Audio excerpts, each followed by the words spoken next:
जय हिंद, वंदे मातरम। नमस्कार साथियों, आप सभी का अपने अवतार XD 7054 में स्वागत है। और दोस्तों, आज हम आपके लिए लेके आया हूँ मॉक टेस्ट। दोस्तों, आज का मॉक टेस्ट लेके आया हूँ, इसमें 25 क्वेश्चन कराएंगे। आप लोगों को हर एक क्वेश्चन का बिल्कुल सही आंसर देना है। और दोस्तों, जिस दोस्त ने अभी तक चैनल को सब्सक्राइब नहीं किया वह चैनल को सब्सक्राइब करना ना भूले। इसी के साथ अब दोस्तों अपने क्वेश्चनों की ओर चलते हैं। स्क्रीन पर पहला क्वेश्चन हमारा ये रहा, क्वेश्चन नंबर 1। क्वेश्चन नंबर 1 हमारा क्या है? उत्क्षिप्त व्यंजन है। ऑप्शन नंबर ए फा, ऑप्शन नंबर बी ला, ऑप्शन नंबर सी टा, ऑप्शन नंबर डी ढा। तो दोस्तों यहाँ पे सभी लोग राइट आंसर करेंगे। सभी लोग इसका राइट आंसर करेंगे क्वेश्चन नंबर 1 का। देखिए दोस्तों, यहाँ पे अगर बात करते हैं उत्क्षिप्त व्यंजन, तो उत्क्षिप्त व्यंजन होते कौन कौन से? उत्क्षिप्त व्यंजनों की पहले अगर बात की जाए तो उत्क्षिप्त व्यंजनों की संख्या हमारी कितनी होती है? 2। पर दोस्तों कौन कौन सी होती है? देखिए दोस्तों, एक तो हमारा हो जाता है ढा, एक हो जाता है दोस्तों, ये हमारे दो क्या होते हैं? उत्क्षिप्त व्यंजन होते हैं। इतनी बात क्लियर हो गई। तो यहाँ पे हमारे राइट आंसर की बात करते हैं तो ऑप्शन नंबर डी बिल्कुल राइट आंसर होगा। दोस्तों यहाँ पे अगर हम पा की बात करते हैं, पा पा जो हमारा है ये किस प्रकार का? ये हमारा दोस्तों ओष्ठ हो जाता है। कैसा? ओष्ठ। पा वर्ग जो पूरा होता है वह हमारा कैसा है? ओष्ठ व्यंजन होता है। ठीक है दोस्तों, ला की बात करते हैं। ला हमारा दोस्तों किस प्रकार का होता है? ला और रा ये दोस्तों बहुत अधिक बूझे जाते हैं। ठीक है दोस्तों, तो ला और रा बहुत अधिक बूझे जाते हैं। ला हमारा कैसा होता है? ला हमारा दोस्तों पार्श्विक होता है। ठीक है दोस्तों, और रा लुंठित। और टा की बात करते हैं, किसकी दोस्तों? टा। तो टा हमारा किस प्रकार का होता है? टा जो हमारा होता है टा वर्ग ये हमारा मूर्धा होता है, मूर्धन्य, मूर्धन्य होता है। इतनी बात क्लियर हो गई। तो यहाँ पे दोस्तों अगर राइट आंसर की हम बात करते हैं तो हमारा बिल्कुल राइट आंसर कौन सा हो जाएगा? तो यहाँ पे हमारा राइट आंसर हो जाएगा ऑप्शन नंबर डी, बिल्कुल राइट आंसर है। इतनी बात क्लियर हो गई।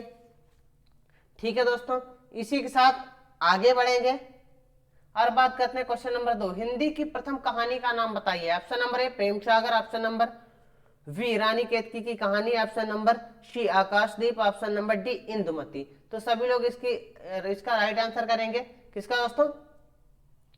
देखिए दोस्तों, तो इसका राइट आंसर क्या हो जाएगा ये आपको बताना है। देखिए दोस्तों, यहाँ पे अगर बात करते हैं प्रथम कहानी दोस्तों हमारी कौन सी हो जाती है? हिंदी की प्रथम कहानी की बात की जा रही है तो इंदुमती जो है ये हमारी प्रथम कहानी हो जाती है। कौन सी दोस्तों? इंदुमती। ऑप्शन नंबर डी यहाँ पे बिल्कुल राइट आंसर है। ठीक है दोस्तों, इंदुमती। इसी के साथ आगे बढ़ते हैं और अब बात करते हैं दोस्तों किसकी? Question number 3। भाषा की सार्थक लघुत्तम इकाई कौन सी है? यहाँ पे दोस्तों क्या पूछा गया? भाषा की सार्थक लघुत्तम इकाई की बात की गई है। तो भाषा की सार्थक लघुत्तम इकाई हमारी कौन सी हो जाती है आपको बताना है। ठीक है दोस्तों, सभी लोग इसका राइट आंसर करेंगे। ऑप्शन नंबर ए शब्द, ऑप्शन नंबर बी वाक्य, ऑप्शन नंबर सी वर्ण, ऑप्शन नंबर डी उपवाक्य। तो क्वेश्चन नंबर 3 का राइट आंसर क्या हो जाएगा? देखिए दोस्तों, यहाँ पे भाषा की सार्थक लघुत्तम इकाई की बात की गई है। किसकी? सार्थक। तो दोस्तों कौन सी हो जाती है? शब्द। भाषा की दोस्तों अगर भाषा की लिखित सबसे छोटी इकाई की बात की जाती तो दोस्तों वर्ण होता। अगर भाषा की उच्चारण की दृष्टि से दोस्तों सबसे छोटी इकाई तो क्या हो जाती है? हमारी ध्वनि। इतनी बात क्लियर हो गई। तो दोस्तों यहाँ पे हमारा राइट आंसर क्या हो जाएगा? ऑप्शन नंबर ए बिल्कुल राइट आंसर है। इसी के साथ आगे बढ़ते हैं और अब बात करेंगे दोस्तों क्वेश्चन नंबर 4। अखरावट के रचनाकार हैं। Option number A Surdas, option number B Kabirdas, option number C Nanddas, option number D Jayasi. तो दोस्तों इनका जायसी का पूरा नाम क्या है? मलिक मोहम्मद जायसी। तो अखरावट की बात करते हैं तो बहुत ही प्रसिद्ध रचना है। तो दोस्तों अखरावट किसकी हो जाती है? मलिक मोहम्मद जायसी जी की हो जाती है। अखरावट, पद्मावत ये दोस्तों किसकी हो जाती है? और आखिरी कलाम, ये तीनों बहुत ही महत्वपूर्ण रचनाएं किसकी हो जाती है? जायसी जी की हो जाती है। इसी के साथ आगे बढ़ेंगे।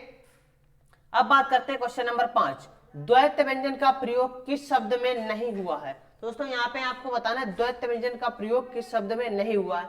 ऑप्शन नंबर ए सच्चा, ऑप्शन नंबर बी कुत्ता, ऑप्शन नंबर सी वलंगा, ऑप्शन नंबर डी वगंगा। तो दोस्तों द्वैत का मतलब क्या होता है? दो शब्द, यानी कि दो वर्ण से मिला शब्द जो बनता है उसे हम द्वैत व्यंजन कहते हैं। जैसे दोस्तों बिल्ली, दिल्ली। ठीक है दोस्तों, यहाँ पे क्या हो जाएगा? ये सच्चा है तो इसमें चा और चा इन दो से मिला है तो दोस्तों ये हमारा द्वैत व्यंजन है। यहाँ पे पूछा गया कौन सा द्वैत व्यंजन नहीं है। तो दोस्तों यहाँ पे हमारा राइट आंसर क्या हो जाएगा? ऑप्शन नंबर सी बिल्कुल राइट आंसर है।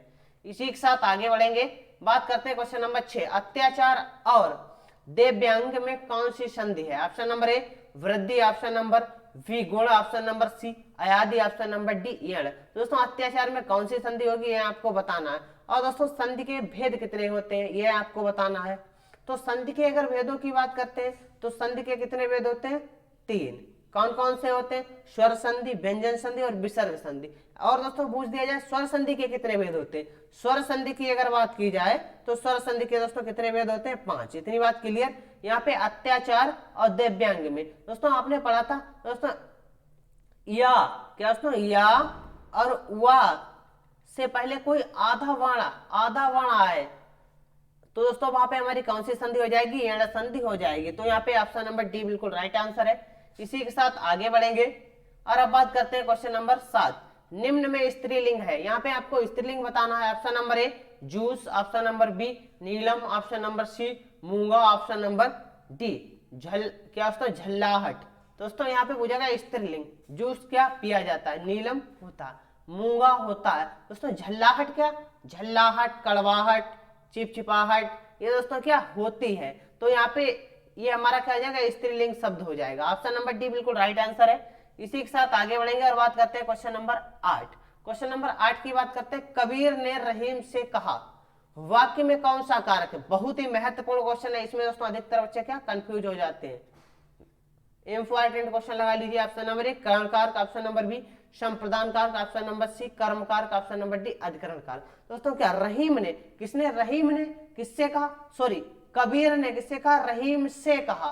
दोस्तों रहीम और कबीर के बीच क्या दर्शाएगा? कर्म यानी कि संबंध कर्म को होता है। दोस्तों यहाँ पे हमारा राइट आंसर क्या हो जाएगा? ऑप्शन नंबर सी बिल्कुल राइट आंसर हो जाएगा। इसी के साथ आगे बढ़ेंगे और अब बात करते हैं क्वेश्चन नंबर 9, किस क्रमांक में मूर्धन्य व्यंजन है?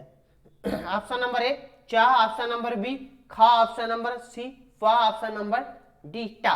दोस्तों यहाँ पे अगर बात की जाए किस क्रम में पूछा गया मूर्धन्य व्यंजन है। दोस्तों यहाँ पे मूर्धन्य की बात की जाए तो टा, जो टा हमारा है ये हमारा मूर्धन्य हो जाता है, पा जो है ये ओष्ठ हो जाता है। ठीक है दोस्तों, का जो है ये हमारा कैसा हो जाता है? कंठ हो जाता है। और चा की अगर दोस्तों बात की जाए तो चा हमारा किस प्रकार का हो जाता है? चा जो हमारा होता है ये तालब भी हो जाता है। तो ऑप्शन नंबर डी बिल्कुल राइट आंसर है। इसी के साथ आगे बढ़ेंगे और बात करते हैं क्वेश्चन नंबर 10, निम्नलिखित में से कौन सी रचना प्रेमचंद की नहीं है? यहाँ पे आपको बताना कौन सी रचना प्रेमचंद की नहीं है। Option number A Kayakalp, option number B Rangbhoomi, option number C Karmabhoomi, option number D Dhruv Swamini. दोस्तों यहाँ पे बात की जाए तो प्रेमचंद की रचना कौन सी नहीं है ये आपको बताना। तो कायाकल्प की बात करते हैं ये भी प्रेमचंद की हो जाती है, रंगभूमि ये भी प्रेमचंद की हो जाती है, करमभूमि ये भी प्रेमचंद की हो जाती है। बात करते हैं ध्रुव स्वामिनी, ये दोस्तों किसकी हो जाती है? जयशंकर प्रसाद, ये जयशंकर प्रसाद जी की हो जाती है। ठीक है दोस्तों, किसकी हो जाती है? Jaishankar Prasad. Option number D बिल्कुल राइट आंसर है। इसी के साथ आगे बढ़ेंगे, बात करते हैं क्वेश्चन नंबर 11, वह बहुत अच्छा लड़का है। इसमें दोस्तों क्या वह जो वह है वह कौन सा सर्वनाम है? ऑप्शन नंबर ए निश्चयवाचक सर्वनाम, ऑप्शन नंबर बी अनिश्चयवाचक सर्वनाम, ऑप्शन नंबर सी संबंधवाचक सर्वनाम, ऑप्शन नंबर डी निजवाचक सर्वनाम। अगर दोस्तों सर्वनामों की बात करते हैं तो सर्वनामों की संख्या कितनी होती है? दोस्तों 6 सर्वनाम होते हैं। अगर पूछ दिया जाए मूल सर्वनाम हमारे कितने होते हैं?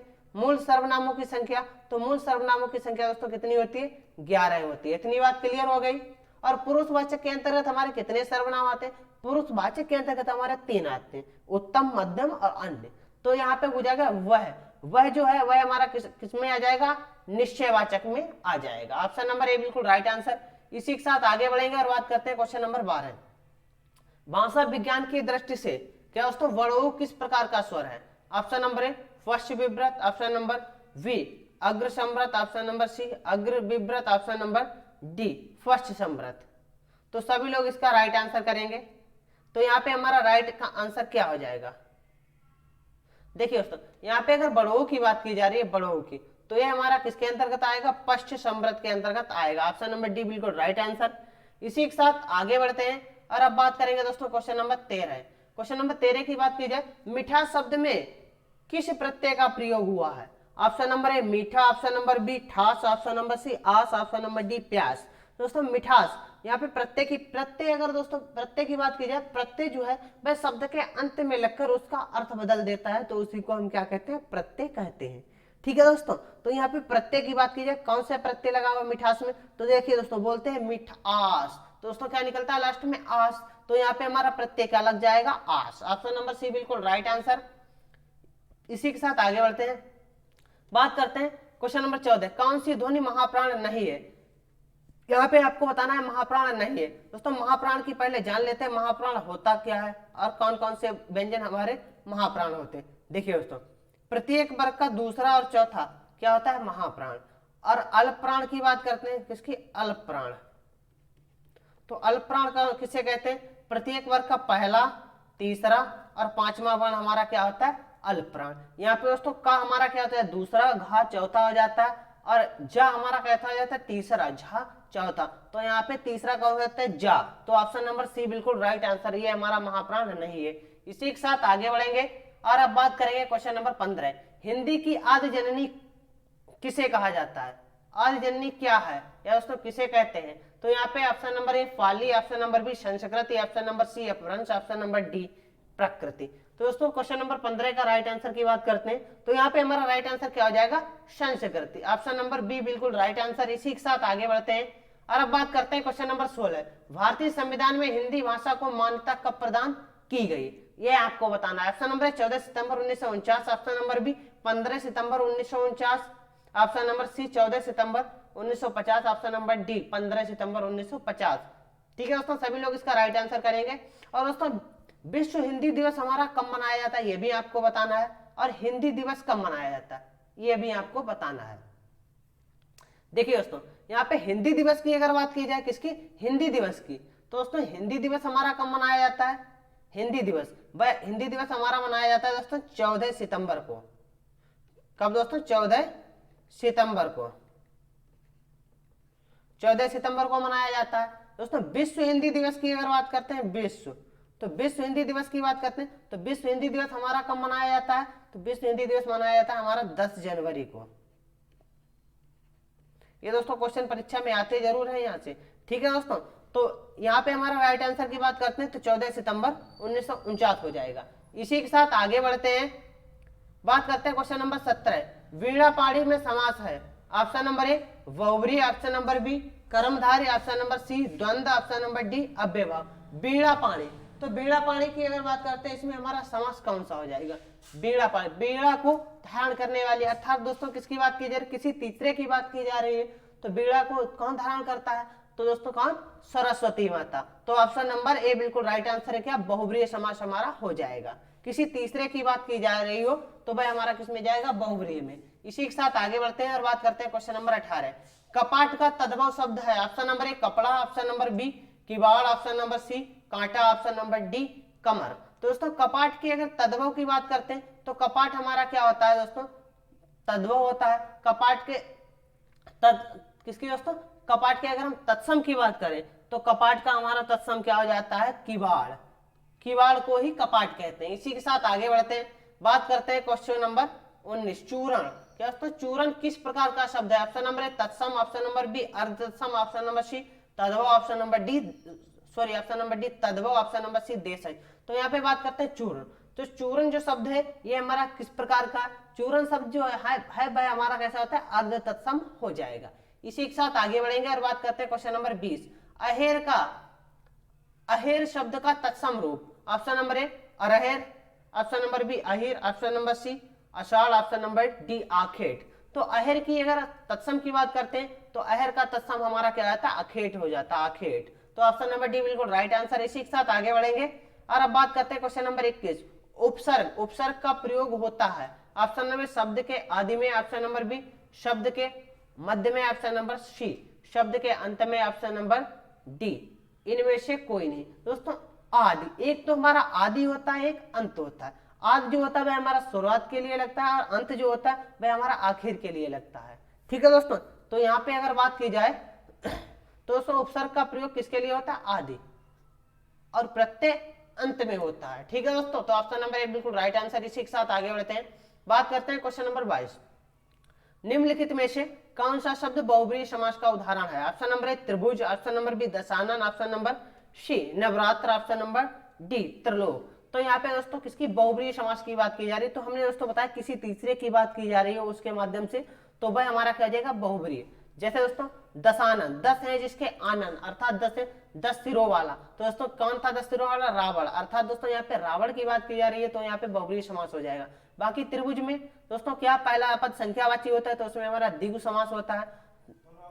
ठीक है दोस्तों, इसी के साथ आगे बढ़ते हैं और अब बात करेंगे दोस्तों क्वेश्चन नंबर 23, संख्यागमन। संख्यागमन का सही संधि विच्छेद है। ऑप्शन नंबर ए शकी प्लस आगमन, ऑप्शन नंबर बी शकी धन आगमन, ऑप्शन नंबर सी शकी धन गमन, ऑप्शन नंबर डी संख्या धन गमन। तो दोस्तों संख्यागमन की अगर बात की जाए तो यहाँ पे हमारा राइट आंसर क्या हो जाएगा, यहाँ पे हमारा राइट आंसर हो जाएगा ऑप्शन नंबर ए शकी शकी धन आगमन। तो ऑप्शन नंबर ए बिल्कुल राइट आंसर हो जाएगा। ठीक है, ठीक है दोस्तों, इसमें अगर संधि की बात करते हैं तो यण संधि हो जाएगी। इसी के साथ आगे बढ़ेंगे, बात करते हैं क्वेश्चन नंबर 24, कौन सी ध्वनि महाप्राण नहीं है। ऑप्शन नंबर ए खा, ऑप्शन नंबर बी घा, ऑप्शन नंबर सी जा, ऑप्शन नंबर डी झा। तो यहाँ पे हमारा राइट आंसर क्या हो जाएगा, ऑप्शन नंबर सी हो जाएगा। ये क्वेश्चन दोस्तों हमारा दोबारा रिपीट हुआ, तो ऑप्शन नंबर सी बिल्कुल राइट आंसर। इसी के साथ आगे बढ़ेंगे और अब बात करते हैं क्वेश्चन नंबर 25, और ये आज का आखिरी क्वेश्चन है हमारा। यहाँ पे अगर बात करते हैं किस वर्ण का उच्चारण स्थान कंठ तालु है, यह आपको बताना है। ऑप्शन नंबर ए हा, ऑप्शन नंबर वी छा, ऑप्शन नंबर दोस्तों ऑप्शन नंबर सी ओ, ऑप्शन नंबर डी ए। तो यहाँ पे दोस्तों सभी लोग इसका राइट आंसर करेंगे।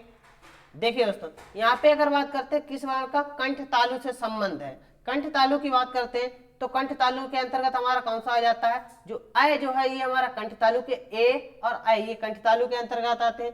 ओ और ओ की बात करते हैं इसकी, तो ये हमारा कंठोष्ठ के अंतर्गत आता है। किसके, कंठोष्ठ,